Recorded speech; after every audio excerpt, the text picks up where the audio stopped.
So my name is Eugenia Siapera and I'm professor and head of school at UCD, the School of Information Communication Studies. And my own background is in social sciences, psychology, sociology, media and communication studies, as well as political science. So my interest is in the broader field of the media, but more specifically in the ways in which digital media articulate or become related to questions of equality and social justice.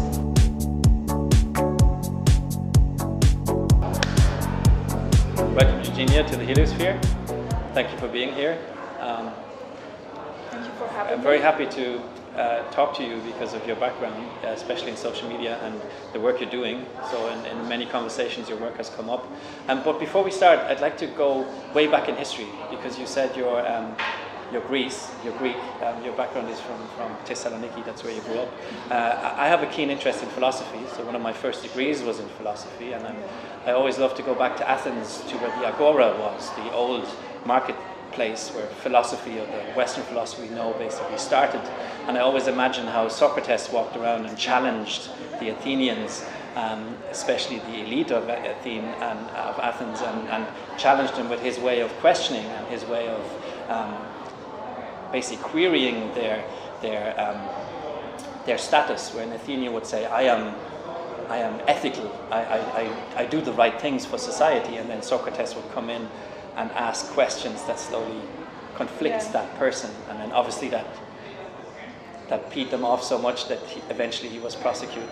I mean, the famous story of him prosecuted to death for obstructing the youth or misguiding the youth. But isn't that some form of social media already? If we just imagine the antique Agora and Socrates walking around and confronting the Athenians, or the elite at the time, would that be a type of social media in its ancient form already? Well, the main thing to understand about social media is that they mediate. So they come in between people and they constitute a form of mediation. In the ancient Agora of Athens, and this is a point raised by Plato and subsequently taken on by Derrida himself in modern philosophy, is the question of like this oral exchange and face-to-face exchange that was non-mediated. So, or that it was mediated, let's say, but via the medium of speech. Oh, well, Plato mediated it. So Plato would have been the social media platform because Socrates never wrote anything. Exactly. Yeah. So, and Plato didn't mediate it as such. Well, he mediated it through the form of a book. So he depicted a dialogue, but the dialogue was dead. It had happened already. It's not a process that it's dynamic and it's happening all the time as we have today in social media. But of course, this is a double-edged sword. So on the one hand, it catches the dynamism, but on the other hand, it creates so much content that it's very difficult to filter it. So that's what I guess that leads into your work. If we take the small example of the Agora and the antique market space where Socrates would have challenged the Athenians, and I'm sure there were heated debates, and there was some kind of maybe similar interaction that we know online in a way. But looking at your work now, obviously social media multiplies the market space by billions. If we say it's so big and it's so fast in its interaction and its content. How do you see your work? How do you look at these large scale conversations and what is it you're seeing coming out of it? Okay, well, first of all, you have to kind of like understand this phenomenon by breaking it down to chunks that you can actually study and understand more empirically. So my approach, which follows the approach of others, obviously in this space, is to understand social media in terms of three parameters. And the first would be the way in which social media is set up as a company, as an institution, as a corporation, various corporations. The second is the kind of like the design part, where you see it operating as a media as such. So it mediates, but what are the processes via which it mediates? And then the third part would be that of contents. What are the contents that circulate within this this medium? So that's how you can approach it. And then you say, okay, I will focus on the contents, for example, when it comes to elections. I will focus on the contents when it comes to feminism or misogyny certain or topics this and that. you would, exactly. yeah. But the things that do not necessarily change would be who owns these companies, Yes. and what are they, what is the purpose of their operation, and then secondly, what are the design elements that they're using in order to make it so that people can post and receive contents. I mean, it reminds me of the socialist, basically the social theory of McLuhan, where he says that the medium is the message. How do you see that in your work, where you say that, like, let's say certain aspects of your work resolving around maybe more critical speech-related racism, all these kind of topics that you're looking at, how the medium is potentially changing the way we have these dialogues, again, compared with how we do it in real life. Yeah. Is there something else going on? Absolutely, yes. And not only, it's great that you brought McLuhan, because his work is very, very interesting, because he positions media within a much longer genealogy. So, of course, at his time, he wasn't talking about like social media, he was talking about television. Yeah. And paradoxically, he thought television was like the absolute fantastic medium compared to print or radio that he saw as being like, really hierarchical. But regardless of whether he was right or not in this respect, he made a series of very interesting observations, saying that when it comes to print media, they mediate a different set of relationships, and they occur within, or in his view, they cause different kinds of societies.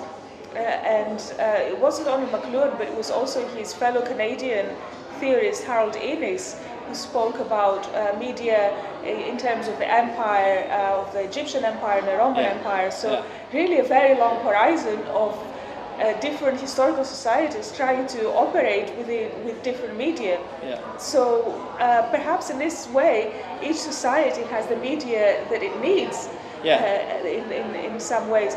So like television, for example, was linked to a particular kind of like society, mass society, where you had like a few people broadcasting to large audiences that were conceived as mass audiences. But now you see that we have, like, rather than the one-to-many, you have the many-to-many kind of distributed communication. But we also have influencers. So we do have, like on Twitter, Instagram, maybe not so much on Facebook. On some platforms we do have individuals with strong followers. Absolutely. And even just political figures, like the US president, if we take him on Twitter, with a strong following. Exactly, I totally agree with this, because like in the early days of social media, people thought, okay, that's it, that's the death of like hierarchical communication. But now you see the re-emergence of this, but in a very different field, whereby the previous kind of like people who had the monopoly of communication, the mainstream media, are no longer in possession of this kind of monopoly. And whether this is good or bad, well, it's something that we're still discussing. But I mean, if we take topics you're researching, such as very heavy, but unfortunately in humanity always persistent and existing topics like racism, is there general hate speech even, Can you see a shift if we look at the different mediums, if we say radio, television, maybe marketplaces, if we go back again to Roman empires, Egyptians, is it actually something we always did as humanity and we're just finding different ways to communicate it, or is through this new form of communication, social media, is there maybe something else happening? Is there something, because of the sharing, the liking, the commenting, is there something additional? Or is it just another form of amplifying things we've always said, but it's just a new form of just communicating that?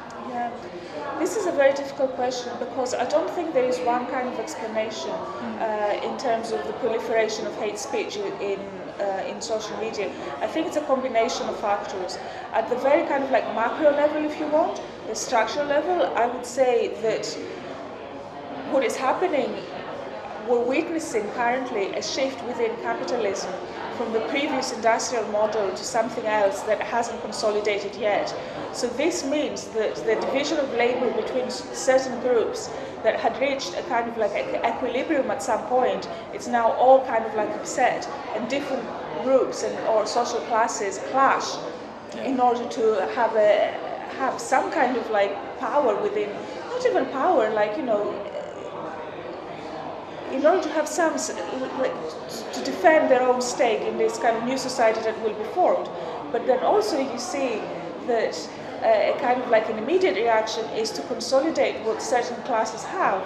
Yeah. So you see, for example, if you consider the white race as a class, that they have certain interests that they want to preserve. If you see the male gender as a kind of class, they have certain interests that they want to preserve. So then this spills over in the domain of social media. At the same time, you have certain features, design features within social media platforms that that perhaps can be linked into the proliferation of these discourses, in the sense that it's much easier to do it. Yes. It has no costs, zero cost. If someone says the most obscene thing on Facebook, nothing is going to happen. At most, they're going to be put on Facebook jail, but that's it. Of course, if they issue a direct physical threat on someone, maybe the police can be involved, but this is like, very difficult, especially when the someone other is like in a different jurisdiction. So it's very easy, and it kind of like, it gives people a new vocabulary. So like my children now are exposed to vocabulary that they wouldn't have come across in our house, at their school, in the physical environment that they operate. But they go on YouTube and they're introduced to a whole new vocabulary that they didn't have before. So then they use it in their everyday relationships, and then that's how it proliferates. So. There is I'm curious about, because you mentioned that there's certain class interests in the way society gets shaped, and I mean that obviously is always been the case, also in terms of hierarchies and so forth. And now there's a lot of debate on some of the social network platforms, especially the bigger ones, of corporate censorship. So and it's very much also in influences in the racist scene, where very famous white supremacist figures have been blocked or banned or kicked out of the larger social media platforms. What's your thinking? Is that good, bad? I mean, how is that working? Is that potentially also reflected through a certain interest group controlling the debate and moving it into their own, maybe more liberal direction or more conservative direction? Or it's, for me personally, it's a very hard one to come around, and maybe also for the leaders of these platforms, very difficult to balance. I agree with you. It's seen in this way, it might be, to use a Greek metaphor, a Gordian knot. You cannot untie it. You have to cut it. So basically it means that for here and now, you have to think of it as a problem that requires an immediate solution. So the immediate solution has to be tactical. So you say, okay, who needs it more at this point in time? Maybe in a year or so we will revise. What happens is that the platforms, I think, my reading, want to come up with a procedure that is going to last for a very long time. So then that's why they get all kind of in a very difficult situation where they cannot decide. And of course, most of these people operating within Silicon Valley, they're liberal themselves in the American sense of the term. So they would say things, okay, well, and within the US as well, so freedom of speech is everything. It's in the Constitution, it's an absolute kind of like value that has to underpin everything. So it's very difficult from their point of view to proceed in taking down contents, but at the same time they find that they have to do it because otherwise they have issues with the different jurisdictions, with users, with all sorts of things. So my point of view is like there's nothing to be gained by allowing racists and misogynists in mainstream platforms. Nothing. So you cut them off. This is not censorship. This is common sense. When it comes to other groups, then other kinds of decisions must be taken. It's a difficult. I mean, some of the cases are obvious. Like it's clear that they have to be cut off, and it's questionable why they even have that platform as a voicing platform. In other cases, I guess it's like there's this debate about sometimes content disappears that is actually art, but then the algorithm maybe thought it could be pornographic or not suitable, and then artists would be like enraged, and there's just these gray areas where I guess we have to figure it out. But moving into basically that space, and I like the way you're saying design features a lot, because I sometimes think that a lot of the social aspects are equally addressed the way you would address programming code, like a patch is applied. You know, it's like a fix. You just quickly fix it as if you're patching software. But social phenomena, you can't just kind of patch. Just you patch this and then 5 new areas pop up. So it's always fascinating to see how IT or software companies try to deal with these social phenomena. But in terms of social phenomena, if we move into how can you imagine a social media future to form, if we take design features or even designing systems as such, or fixing existing systems, how can you imagine that they could maybe work in future so that they are more empowering or maybe more beneficial or suitable for our society? Is there any thoughts you would have on that? I wish I knew. Yeah, like even if I were like, just imagining like if we would start again with all the knowledge we have, we would start again. Like how would you think, or is there any? Okay, I'll tell you how I think of it. Again, in terms of the 3 parameters. To begin with, Facebook, Twitter, YouTube, they all operate for profit. So their design is basically designed in order to generate profit for these platforms. If you take away the profit, then you have to ask, why is it that this media operate? What kind of like function are they looking to fulfill? If this function is to bring people together, then different kind of design features have to apply. So another part of, like, it's kind of like very difficult to escape the historical circumstances in which we live. So these kind of media are very, very closely linked to individualization. So you become part of a network, but this is an individual kind of network. So wherever I go, I have my phone, and I have my various networks of which I'm part, but I'm the center of this. If we try to imagine it differently, can we center it around communities as opposed to individuals? Could that be something that counters this tendency to individuate and separate and disconnect? And becomes more kind of like part of our society. So if we imagine media to be social in a true sense, they have to kind of like serve society, and society is not an aggregate of individuals. It's various communities operating in tandem and across and in between. So can we come up with a design and features that operate in terms of society? And then again, like, of course, we're also individual, so that has to be part of it, but we're never just isolated units. So I think that might be a way into thinking of it. That's a nice notion. There's a few at the moment. There's a few strands in even the larger companies that are pointing towards that, where it's more community driven, and not so much one big blob. Exactly. Where you're in the middle and trying to balance it. That would be very interesting. Great. And I think if you look, sorry to interrupt, but I think if you look at how users themselves organize it, then you'll see they do it via communities. So like, I don't know how much you use WhatsApp, but we did a piece of research on users and different social media, and that's what they did. They have different groups on WhatsApp.